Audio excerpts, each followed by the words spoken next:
நாங்க ரெண்டு பேருமே வாகனம் வேண்டான்னு முடிவு பண்ணியிருந்தோம்.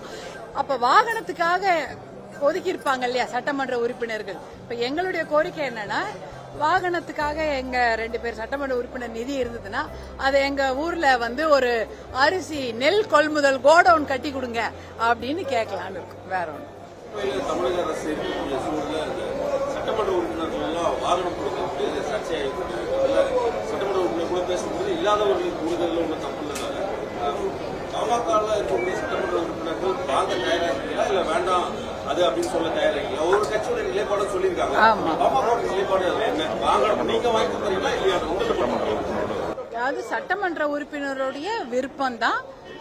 பாட்டாளி மக்கள் கட்சியை பொறுத்த வரைக்கும் நாங்க எல்லார்கிட்டயும் வாகனங்கள் இருப்பதனால நாங்க நம்மளுடைய நாங்க ரெண்டு பேருமே வாகனம் வேண்டான்னு முடிவு பண்ணியிருந்தோம். எங்களுடைய என்ன ஒரு கோரிக்கைன்னா, எங்களுடைய அப்ப வாகனத்துக்காக ஒதுக்கி இருப்பாங்க இல்லையா சட்டமன்ற உறுப்பினர்கள். இப்ப எங்களுடைய கோரிக்கை என்னன்னா, வாகனத்துக்காக எங்க ரெண்டு பேர் சட்டமன்ற உறுப்பினர் நிதி இருந்ததுன்னா அதை எங்க ஊர்ல ஒரு அரிசி நெல் கொள்முதல் கோடவுன் கட்டி கொடுங்க அப்படின்னு கேட்கலான்னு இருக்கும். வேற ஒண்ணு இன்று எரிசக்தி துறை அதுல அந்த மானிய கோரிக்கை நடைபெற்றது. அதுல குறிப்பாக நாங்க எதிர்பார்த்து காத்திருந்த அந்த ஒரு அனௌன்ஸ்மெண்ட் எதுனா, தட்கல் முறையில பதிவு செய்திருக்கக்கூடிய 65,000 விவசாயிகள் தட்கல் முறையில பதிவு செஞ்சிருக்கிறாங்க. அதுவும் 2 லட்சம் ரூபாயில இருந்து 4 லட்சம் ரூபாய் வரை அவங்க மின்சாரத்துறைக்கு கட்டியிருக்கிறாங்க. அதுவும் பாத்தீங்கன்னா விவசாயிகள் கட்டியிருக்காங்கன்னா ரொம்ப சாதாரண விஷயம் இல்ல. அது கிட்டத்தட்ட ஹார்ஸ் பவருக்கு ஏத்த மாதிரி 4 லட்சம் வரைக்கும் கட்டியிருக்காங்க. கடன் வாங்கி வட்டிக்கு கடன் வாங்கி கட்டியிருக்காங்க. அவங்களுடைய வீட்டில் இருக்கக்கூடிய மனைவி குழந்தைகளுடைய நகையெல்லாம் வச்சு கட்டியிருக்கிறாங்க. அதுல 65,000 பேர் தட்கல் முறையில பதிவு செய்திருக்காங்க. இதன் மூலம் மின்சாரத்துறைக்கு 1,500 கோடி ரூபாய் அவங்க பணம் செலுத்தி இருக்கிறாங்க. அவர்களுக்கு இன்னைக்கு அந்த இலவச மின்சாரம் அந்த கிடைக்கும்னு எதிர்பார்த்திருந்தோம். ஆனா அப்படிப்பட்ட ஒரு அறிவிப்பு வரல. 50,000 பேருக்கு தான் மின்சாரம் இலவச மின்சாரம் கிடைக்கும்னு அறிவிச்சிருக்கிறாங்க. அப்ப மிச்ச பேருக்கு கிடைக்காதா? இல்ல அதற்கு முன்னாடியே ஒரு 2 லட்சம் பேருக்கு விவசாயிகள் பதிவு செய்திருக்கிறாங்க இலவச மின்சாரம் வேணும்னு. அப்ப பாத்தீங்கன்னா எதுக்கு இலவச மின்சாரம் கேக்குறாங்க? இன்னைக்கு தண்ணி கிடையாது, அதாவது மழையில தண்ணி கிடையாது, மழையே கிடையாது, அதனால அவங்களுக்கு தண்ணி கிடையாது.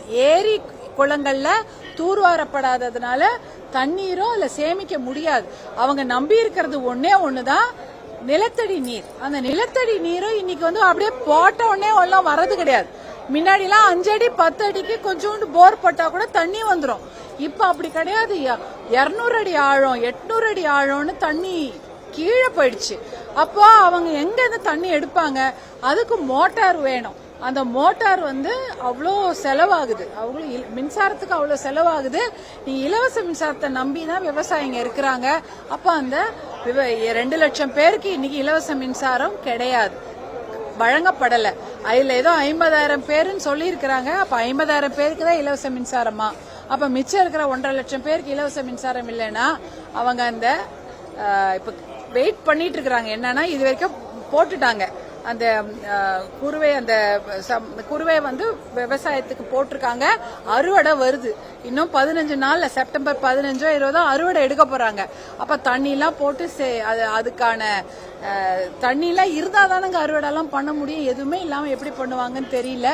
இந்த ஒரு விஷயத்தை நாங்க எதிர்பார்த்து காத்திருந்தோம். எரிசக்தி துறை மூலம் இலவச மின்சாரம் கிடைக்கும்னு. அது கிடைக்காததுனால எப்படி விவசாயிங்க அந்த கடன் பிரச்சனையை ஈடுகட்ட போறாங்கன்றத பார்க்கணும். இது ஒரு பெரிய கேள்விக்குறி. அதுதான் எனக்கு கொஞ்சம் ஏமாற்றமாக இருந்த ஒரு அறிவிப்பு. அதே சமயம் பாத்தீங்கன்னா மின்சாரத்துறையில ஒரு வருஷமும் மின்சாரத்துக்கு ஏத்துறாங்க. மின்சார கட்டணங்கிறது ஏறிக்கொண்டேதான் இருக்கிறது. அப்போ 1.5 லட்சம் கோடியாவது மின்சாரத்துறைக்கு வருமானம் வந்திருக்கணும். 10,000 கோடி தான் கடன் இருந்தது. அதாவது கடந்த வருடங்கள்ல 10,000 கோடி ரூபாய் கடன் இருந்தது. அப்ப 1.5 லட்சம் கோடி ரூபாய் வருமானம் வந்திருக்கணுமே. இன்னைக்கும் அதே 10,000 கோடி கடன் இருக்கிறதா அப்படின்ற விஷயங்களை நாங்க பாத்துட்டு இருந்தோம். அது ஒண்ணுதான், அதையெல்லாம் நாங்க எதிர்பார்த்துட்டு இருந்தோம்.